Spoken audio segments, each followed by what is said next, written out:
Salut à tous, est-ce que vous connaissez Quentin Tarantino? Sérieusement? Bah quoi? Tu vas vraiment nous parler de Quentin Tarantino? Le mec dont tout le monde connaît au moins un film? Alors non, mais je suis sûr que même toi t'as pas vu tous ces films. Haha, niqué! Je peux tous te les citer et dans l'ordre de sortie. Vas-y, fais-toi plaisir. Reservoir Dogs, Pulp Fiction, Jackie Brown, Kill Bill, volume 1 et 2, Le Boulevard de la Mort, Inglourious Basterds, Django Unchained, Les 8 Salopards et Once Upon a Time in Hollywood. Pas mal, mais t'en oublies. Bon ok, je te rajoute un épisode d'Urgence en 95 et 2 épisodes des Experts en 2005. Et tu en oublies encore un. Et bah vas-y, sors-nous ta science. Groom Service en 1995, un film à segments qu'il co-réalise avec Alexander Rockwell, Alison Anders et Robert Rodriguez. Oh! Donc aujourd'hui on va parler de Groom Service. Non, mais maintenant plus dur. Est-ce que tu peux me citer au moins un des films préférés de Quentin Tarantino? Non. Mais je suppose que ça va être le sujet de l'épisode d'aujourd'hui. Ooh, that's a bingo!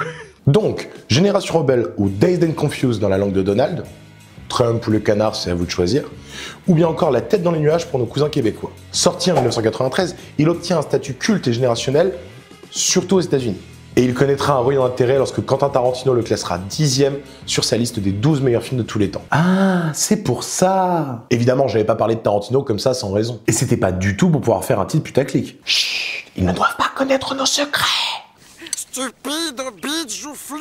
Le film démarre sur la dernière journée de lycée de la promotion 76 du Lee High School College. Et comme dans tout lycée qui se respecte, ça mange des sandwichs en toute décontraction. Pour ceux qui voudraient une traduction, il joue de la flûte du diable. Il fume des joints quoi. Le tout fourni par Slater, le stoner du bahut. L'école est finie, ce qui signifie maintenant vacances d'été et préparation à l'université pour les seniors. C'est comme ça qu'on désigne les terminales aux États-Unis. Mais le plus intéressant reste à venir puisque maintenant c'est l'heure de la raclée. Car tradition de peuple civilisé et raffiné oblige, les plus vieux bisutent les nouveaux. Heureusement qu'en France on fait pas ça. Quoi? Humiliation, propos injurieux.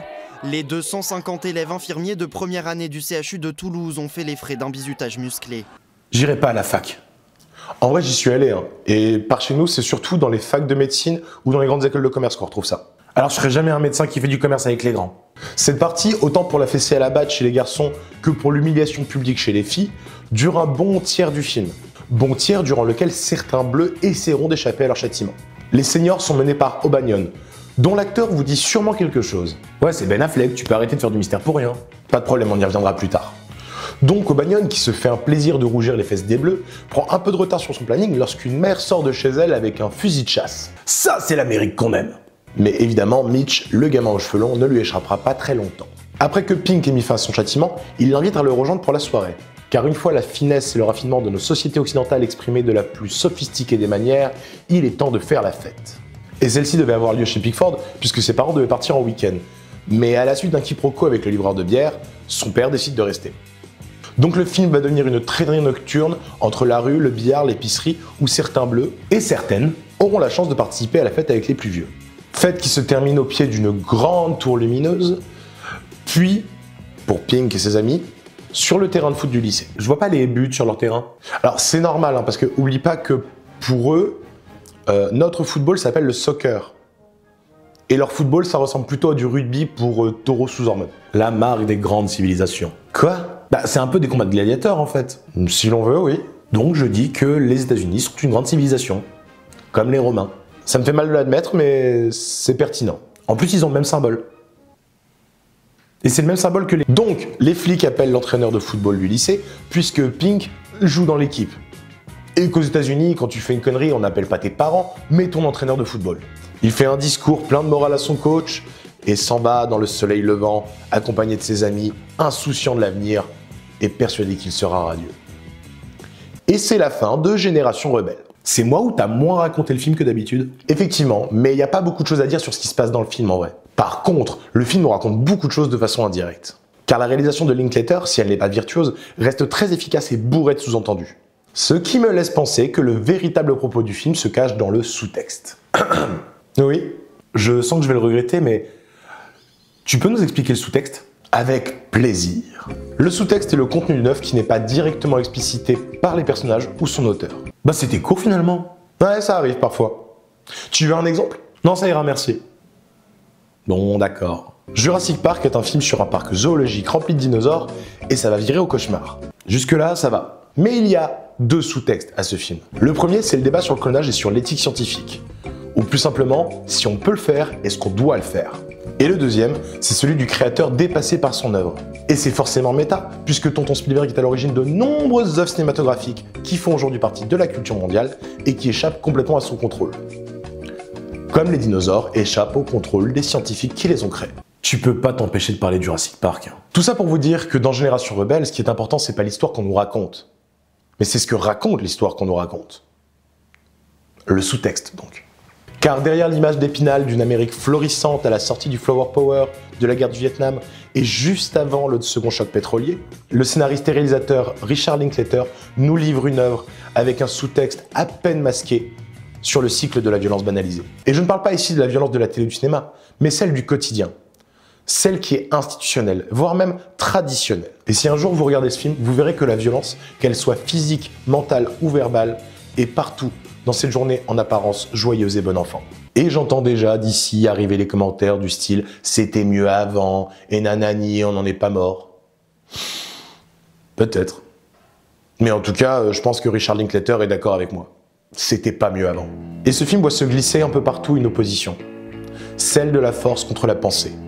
Le cerveau contre les muscles. Car si les intellos, ceux qui pensent, ne sont pas dupes et évitent les bisuitages ou à minima tentent de les rendre un peu moins cruels, les sportifs, eux, représentation de la force brute, s'en donnent à cœur joie pour martyriser les bisus.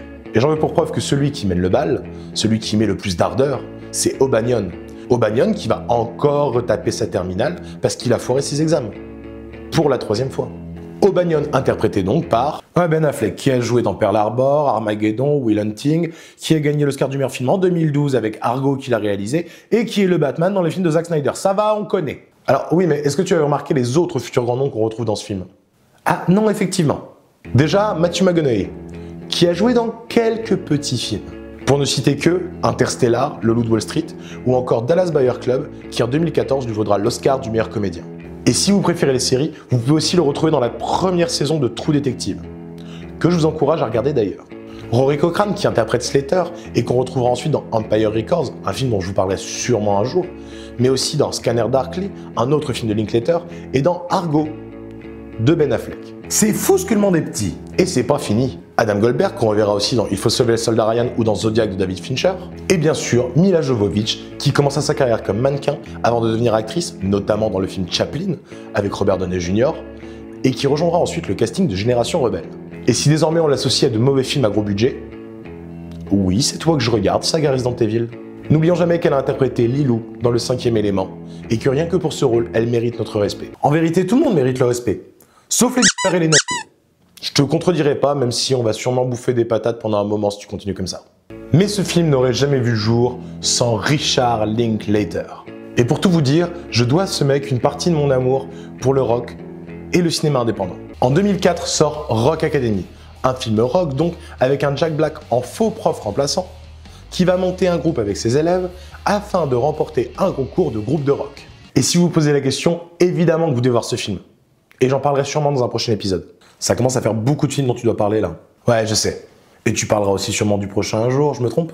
Et non. Boyhood est une œuvre à la fois magnifique dans sa forme, sur son fond et dans sa démarche, puisqu'il a été tourné quelques scènes par an pendant 12 ans.